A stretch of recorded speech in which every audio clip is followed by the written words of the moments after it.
So we're going to talk about a few different tips now. So tip number one, if you do have pain in your knee, if you have swelling, if you have redness or heat, a great thing to do would be to ice.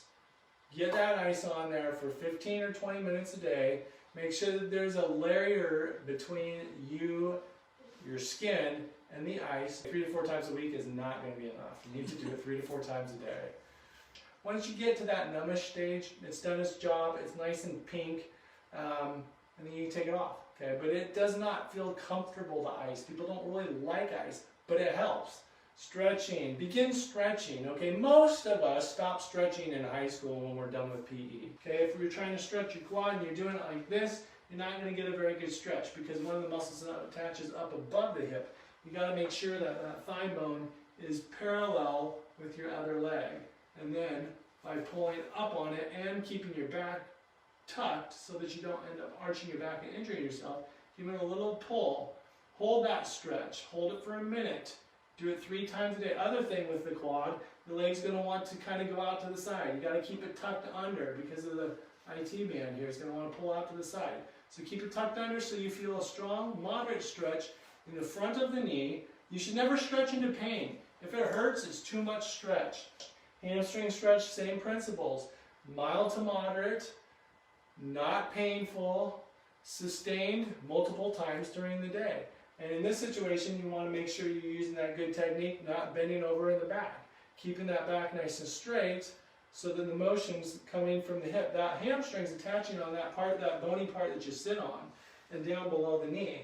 That's where it attaches. So you have to make sure the knee's straight and that we're tipping that pelvis backwards as you lean forward to get a good stretch. Strengthening. A couple of easy exercises, okay? One of the most weak muscles that we see are the glutes. Quads are probably another one. So simple exercise, bridges. Now as you see, as you do a bridge, you want to make sure you keep your spine nice and straight and you don't want to be bending through all the different spine segments. That can cause problems. So do some bridges. Start with 10. Do your 10. Wait a minute, do another 10. Wait another minute, do a third set of 10. Start with 3 sets of 10 once a day. Straight leg raises, the one on the bottom. Very simple to do. Again, I suggest that you do bend the other knee, especially if you have a history of back pain, to help control your back and spine, keeping it in a good, comfortable position. But then you're also going to be working the front of the hip muscles too. You may be sore, but that's different than pain. If it's sharp, if it's really too much, okay, back off. We don't want pain. But muscle soreness, aching, that's normal. That's lactic acid in the muscle after exercise. Heat, okay, subacute injury. Go ahead, get the heat. Arthritic knee joint. I'm 80 years old, my knees hurt, they're shot. I don't want a knee replacement. Okay, heat is a great thing. It can help with the pain. It's soothing. It's a subacute injury, chronic injury. Joint protection strategies. We didn't talk a lot about that, but arthritic knees. There are also, when we have limited stability because of ligaments, maybe it's not appropriate for surgery to stabilize it for whatever reason, we may need to do a joint protection strategy. They also have braces.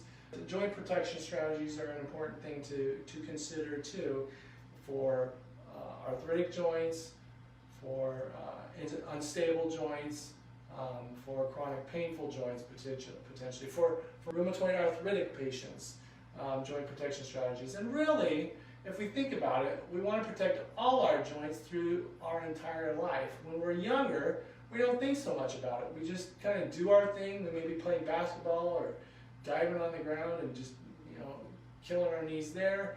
But really, if you take care of your knees when you're younger and you do what you can, you stay strong, you maintain a good body weight, treating those joints respectfully by maintaining a good body weight is really, really important. Protect your joints when you're younger. They're going to be better able to serve you when you're older, when you want to do other things. Okay?